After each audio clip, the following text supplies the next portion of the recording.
through line that goes from when I was a kid to when you were a kid to our kids being kids to my granddaughter now being a kid, and that is The Simpsons.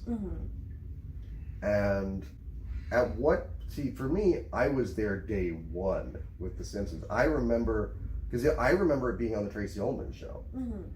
I don't even know what that show is. It was a sketch comedy show. The Simpsons started there as little shorts. Okay. And then the first episode was a Christmas episode. Okay. And I think it was not even the first. It was supposed to be just like a one-off special or something, and then it was really popular, so they made it a show. But I recorded it. I don't remember why I didn't just watch it when it was on, but I recorded it.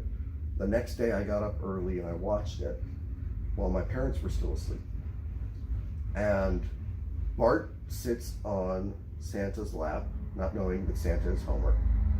And Homer says, I'm Santa. And Bart goes, I'm Bart Simpson, who the hell are you? And I went,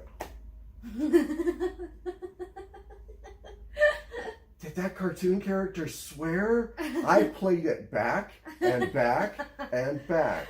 I think the one thing that I love about Bart Simpson is that Bart is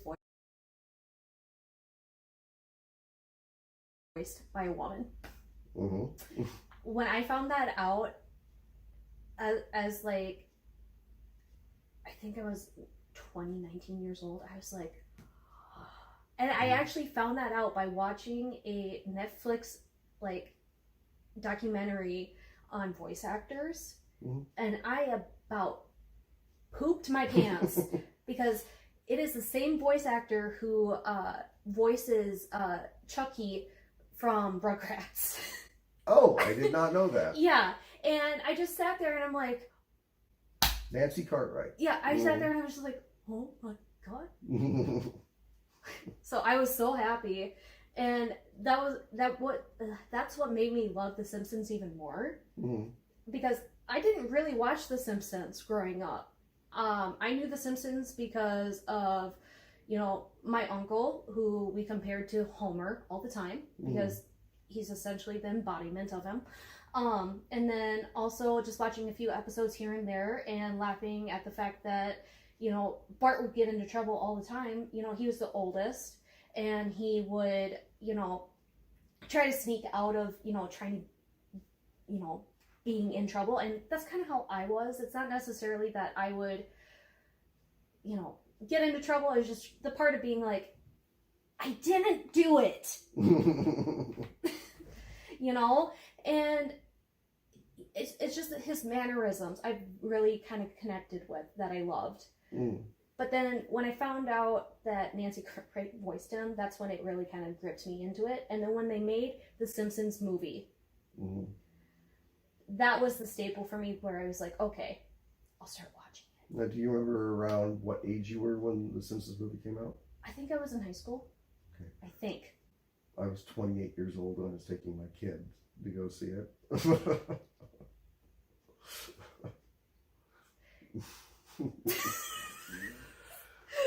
We're old. We are.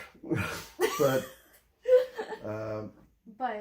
so at that point, I mean, that was way into The Simpsons being on. So if that was sort of your entry point, that would have been like season, honestly, like 18 or 19 or something like that. Yeah, maybe.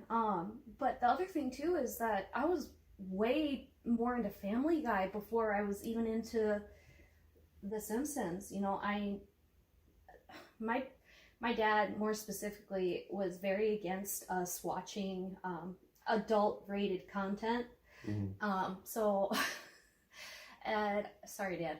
At about like 12 at night, I would sneak down into the basement and watch on our tiny television, Adult Swim, and they would have sometimes The Simpsons on, or was it Fox? I think it was Fox, but I would interchange between Fox and Adult Swim because it would be on Family Guy or The Simpsons. So I'd interchange depending on which one was on. And I vaguely remember some of The Simpsons episodes. But one of my favorites was when, I believe when, oh I'm trying to remember what it was, but Bart had gotten his like friend somehow to his neighbor had somehow convinced him to convert to Christianity, and Homer was pissed. Oh, okay. No, I remember this episode. Yes. Yeah. And because Homer was like, but that's my son. And I just kind of sat there and I'm like, I kind of feel this on some weird level. Not because of my dad, but because of a different individual in my life. But it was one of those things where it's like, I don't know why The Simpsons is hitting on Christianity, but this reminds me of so many Christians that I have met that they can be really nice, but kind of weird. Like, I don't know how I'm trying to say this right now, but how you... They can be a Ned Flanders. Yeah, a Ned Flanders. But that's kind of my introduction to The Simpsons, is that episode, specifically the Ned Flanders episode, is that episode. And that's what got me into it. And then when Family Guy and The Simpsons collaborated, that's what got me into it. Yeah.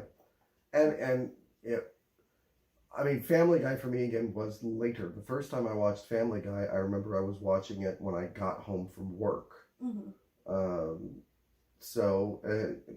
Like maybe 19 years old or something. And The Simpsons by that point for me had gotten really stale. And Family Guy was a breath of fresh air. And now Family Guy is, you'll have Rick and Morty. And Rick and Morty will be the thing where everybody's like... I hate Rick and Morty with a burning passion. I absolutely hate it. I think it's terrible. Sorry, Rick and Morty fans, but... I'll just dig it my own hole, get in it, and he can put the dirt on me to appease you guys. Yeah, I mean, everyone has their tastes. The reason why I don't like Rick and Morty, like, granted, they do have some good storylines. I'll give them that. I will give you that.